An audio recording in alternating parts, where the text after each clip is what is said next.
صلی اللہ رسول الکریم۔ شعبان المعظم میں مسلمانوں کو کون سے معمولات اختیار کرنے چاہیے؟ اس اعتبار سے اگر ہم دیکھیں صحابہ کرام رضوان اللہ تعالیٰ علیہ مجمعین کو، تو ان کی زندگی کے اندر شعبان المعظم کے اندر جو معمولات تھے اس میں بہت اضافہ ہو جایا کرتا تھا۔ ویسے عام معمولات صحابہ کرام رضوان اللہ تعالیٰ علیہ مجمعین شاید ہم ان کا بھی مقابلہ نہیں کر سکتے ہیں، لیکن شعبان المعظم کے بارے میں حضرت انس بن مالک رضی اللہ تعالیٰ عنہ فرماتے ہیں، اپنے مالوں کی زکوٰۃ نکالنا،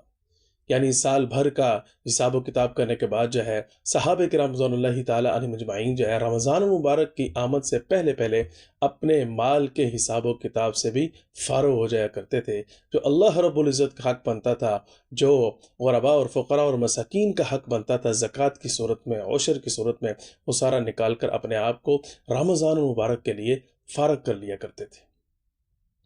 اور تیسرا عمل، قیدیوں کو رہا کر دیا جاتا تھا، قیدیوں کے فیصلے ہوا کرتے تھے۔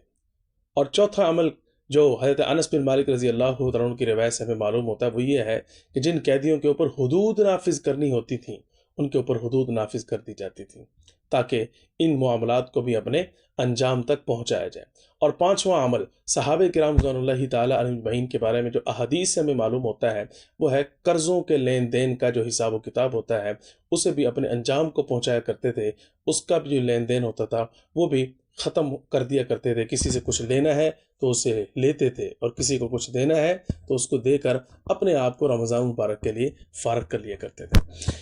رسول کریم صلی اللہ علیہ وسلم کے بارے میں حضرت انس فرماتے ہیں، حضرت عائشہ صدیقہ رضی اللہ تعالیٰ عنہ سے روایات ہے، دیگر صحابہ کرام سے روایات ہیں، جو آپ رسول کریم صلی اللہ علیہ وسلم شعبان المعظم میں کثرت کے ساتھ جو عمل اختیار کیا کرتے تھے، جو آپ کا معمول تھا، وہ تھا کثرت کے ساتھ روزے رکھنا۔ اب یہ روزے رکھنا آپ علیہ السلام کا کیوں معمول تھا، اس کی بہت ساری وجوہات خود رسول کریم صلی اللہ علیہ وسلم نے اپنی زبان اطہر سے ارشاد فرمائی۔ مثلا آپ نے ارشاد فرمایا تعظیما لرمضان، رمضان مبارک کی تعظیم کی نیت کرتے ہوئے رسول کریم صلی اللہ علیہ وسلم جو ہے شعبان المعظم میں کثرت کے ساتھ روزہ رکھا کرتے تھے، کہ شعبان کے ساتھ متصل کون سا مہینہ ہے؟ رمضان، تو اس کے احترام کو مد نظر رکھتے ہوئے۔ دوسری وجہ جو آقا کریم صلی اللہ علیہ وسلم کی احادیث سے خود حضور اقدس صلی اللہ علیہ وسلم کی زبان اطہر سے نکلے ہوئے کلمات سے ہمیں معلوم ہوتی ہے، وہ یہ ہے، آپ علیہ السلام نے ارشاد فرمایا کہ اس شعبان کے مہینے میں اللہ رب العزت کی بارگاہ میں اعمال پیش ہوتے ہیں، اور میں محمد صلی اللہ علیہ وسلم یہ چاہتا ہوں کہ جس وقت مجھ محمد صلی اللہ علیہ وسلم کے اعمال پیش ہوں تو میں حالت روزہ میں ہوں، انی صائم، اس وقت حالت روزہ میں ہوں۔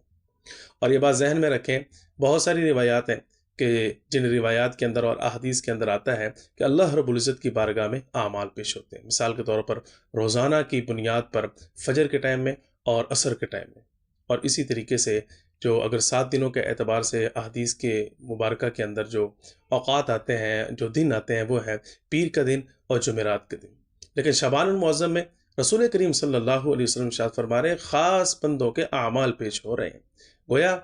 15 شعبان المعظم کو خاص اس دن کے لیے چنا گیا، منتخب فرمایا گیا، کہ جس میں حق تعالی شانہ کی بارگاہ میں ہم بندوں کے اعمال پیش ہوتے ہیں۔